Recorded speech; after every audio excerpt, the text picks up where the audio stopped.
আমি যখন বিয়ে করি, আমার শ্বশুর বাড়ি ঢাকার আজিমপুরে ইরাকি মাঠের সাথে, অভিজাত মানে খুব দামি জায়গা। তখনই কোটি টাকার উপরে জায়গার কাঠা। আমি যখন বিয়ে করছি 17-18 বছর আগের কথা বলছি, কোটি টাকার মতো জায়গার কাঠা। তো সেখানকার বাড়িওয়ালা, আর আমি হলাম সন্ন্যত ছাড়া গরিব মানুষ। ঢাকা শহরে আমার কোনো ফ্ল্যাট প্লট বাড়ি, তখন আমি মাত্র 2800 টাকা বেতনে চাকরি করি। আমার শাশুড়ি আমার সাথে বিয়ে দেওয়ার জন্য রাজি হয়ে গেছে। আমার শ্বশুর মারা গেছেন। তো আমি নিজেই অবাক হয়ে গেলাম যে ভদ্রমহিলা কি দেখে আমার কাছে বিয়ে দিতে রাজি হয়ে গেল। 2800 টাকা কি ঢাকা শহরে খাবে না বাসা ভাড়া দিবে? আমার বিয়ের সময় আমার মামার শ্বশুর উনি বললেন যে মেয়েকে কোথায় রাখবে।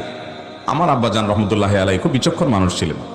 তো আব্বাজান বললেন যে আমার ছেলে যেখানে থাকবে আপনার মেয়ে সেখানে থাকবে। আমার ছেলে যদি ওই রাঙ্গামাটি জঙ্গলে চলে যায় তো আপনার মেয়ে সেখানে যাইতে হবে। তো আমার আব্বার কথা শুনে ওনারা রাজি হয়ে গেছে। কিন্তু আমার শাশুড়ি এই ভদ্র মহিলা এত বিচক্ষণ মানুষ ছিলেন, উনি চিন্তা করছেন যে ছেলে বোর্ড স্ট্যান্ড করা, প্রত্যেক ক্লাসে ভালো রেজাল্ট করছে এই ছেলেটা মেধাবী, আবার ওনাদের কাছে মনে হয়েছে ছেলেটা বোধহয় ভালো মানুষ, এই জন্য রাজি হয়ে গেছে।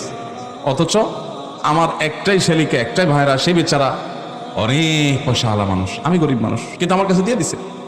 আলহামদুলিল্লাহ তাদের মেয়ে দুঃখে নেই, সুখে আছে আলহামদুলিল্লাহ। এটা আমি অন্তত বলতে পারি। আমাদের দেশে বেশিরভাগ মেয়ের বাবারা, ভাইয়েরা, আমি খুব সিরিয়াসলি বলছি যে আমরা বেশিরভাগ এই ক্ষেত্রে আমরা ভুল করি। আমাদের মেয়েদের জন্য আমরা দেখি যে একটা সরকারি, অনেক ছেলেরা আমাদের কাছে প্রশ্ন লেখে, হুজুর সরকারি চাকরি না করলে মেয়ের বাপরা মেয়ে দিতে চায় না বিয়ে। সরকারি চাকরি না করলে আপনি মেয়ে বিয়ে দিবেন না? সরকারি চাকরি করে কয় টাকা পাবে সে চুরি করা ছাড়া তো তার উপায় খুব বেশি একটা নাই। সরকারি চাকরি করে চুরি করা ছাড়া পয়সা করার কোনো পথ আছে? কেমনে আমার বুঝান, কয় টাকা বেতন পাবে? সে বরং ব্যবসা বাণিজ্য করলে আজকের গরিব কালকের ধনী হতে পারে ইনশাআল্লাহ, কিন্তু সরকারি চাকরি যদি সে করে ধনী হওয়ার কোনো পথই তো খোলা নেই। আছে? কেমনে ধনী হবে? 2 নম্বর টাকা ছাড়া ধনী হওয়ার রাস্তা আছে? তাহলে আপনি জেনে শুনে আপনার ছেলেকে, আপনার মেয়েকে হয় একটা, আমি বলছি না যে সরকারি চাকরি করলে সবাই অসৎ হয়, খবরদার, ভুল বুঝবেন না। আমি ব্যক্তিগতভাবে এরকম বহু সরকারি কর্মকর্তাকে চিনি, আমার সাথে বন্ধুত্বপূর্ণ সম্পর্ক আছে, অনেক বড় বড় পদ হোল্ড করেন, কিন্তু তারা সম্পূর্ণ সৎ আলহামদুলিল্লাহ। আমি বলছি যদি টাকা, আমি বলছি এটা যে যদি টাকাই আপনার উদ্দেশ্য হয় তাহলে সরকারি চাকরি দেখবেন কেন? আপনি দেখবেন সৎ যদি সরকারি চাকরিও করে আলহামদুলিল্লাহ, সৎ লোকটা যদি বেসরকারি চাকরি করে তাও আলহামদুলিল্লাহ, সৎ লোকটা যদি এমনকি বেকারও হয় তবু আলহামদুলিল্লাহ। দেখতে হবে মানুষটা সৎ কিনা, দেখতে হবে মানুষটা কি কিনা, সৎ কিনা। সে যদি সৎ হয় তাহলে কোথায় কাজ করাটা বেটার না?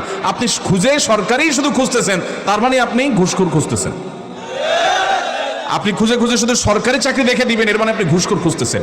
আত্মসম্মান বলতে কিছু থাকা উচিত, আত্মমর্যাদা বলতে কিছু থাকা উচিত, যে আমার মেয়েটা একটা সৎ ছেলের সাথে জীবন যাপন করবে, যে ছেলেটা কখনো হারামের কাছে যাবে না। চেষ্টা করবেন তো মেয়ের বাবারা ইনশাআল্লাহ। যে ভাই প্রশ্ন করেছেন, যে ড্রাইভার ভাই, তার মনের কষ্ট, তিনি নিজে অবৈধ সম্পর্ক করেন নাই, মেয়েটা ভালো জানতে পেরে পারিবারিকভাবে বিয়ের প্রস্তাব নিয়ে গেছেন। যাই হোক, আমি তো আর জানি না যে মূল ঘটনা কি, আদৌ এটা খাটে না না খাটে। তারপর এটা আমাদের সমাজে খুব প্রতিষ্ঠিত কথা যে আমরা সবাই মেয়ের বাপরা শুধু পয়সাওয়ালা খুঁজি এবং প্রতিষ্ঠিত মানুষ খুঁজি। আমি সবসময় বলার চেষ্টা করি, যারা মেয়ের বাপ আছেন, মেয়ে কার কাছে বিয়ে দিবেন, ছেলে খুঁজে পাচ্ছেন না, আপনাদেরকে বলতেছি, আপনাদের এলাকাতে ফজরের নামাজের জামাতে নিয়মিত যে সমস্ত যুবকদেরকে দেখবেন হাজির হয়, খুব সুন্দর করে ধীরস্থিরতার সাথে নামাজ কালাম ফজরেরটা পড়ে, অন্যগুলোর কথা আমি বলি, অন্যগুলো তো বটেই, ফজরের নামাজ যারা নিয়মিত হাজির হয় এবং অত্যন্ত পড়ে, হারাম থেকে বাঁচার জন্য যুদ্ধ এবং সংগ্রাম করে, ভদ্র নম্র, এই ছেলেগুলো যদি গরিব হয়, আপনার মেয়ে বিয়ে দেন, ইনশাআল্লাহ তারা সুখে থাকবে। আল্লাহ তাআলা আমাদের মেয়ের বাবাদের সুমতি দান করুক। এই যে যুবকরা এত ঠিক করতেছে, এরা বিয়ের জন্য বেচারারা মানে বেকার হয়ে আস, এই ছেলেদের আল্লাহ তাআলা একটা হালাল ব্যবস্থা করে দেখ, এবং মেয়ের বাবাদের দিলটা আল্লাহ তাআলা নরম করে দেখ। আর ছেলের বাবারা যৌতুক খাওয়ার হারাম খুরি থেকে আল্লাহ তাআলা বেঁচে থাকার তৌফিক দান করুক। যুবকরা যৌতুক মুক্ত বিয়ে করবেন তো ইনশাআল্লাহ, ইনশাআল্লাহ।